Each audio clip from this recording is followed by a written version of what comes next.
పట్టుదలతో చేస్తే సమరం తప్పకుండా నీదే, విజయం కష్టపడితే రాదా ఫలితం పదరా సోదరా.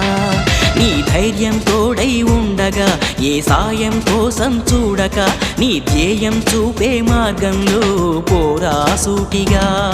ఏ నాడు వెనకడుగేయక ఏ అడుగు తడబడనీయక నీ గమ్యం చేరేదాకా దూసుకుపోరా సోదరా. పట్టుదలతో చేస్తే సమరం తప్పకుండా నీదే, విజయం కష్టపడితే రాదా ఫలితం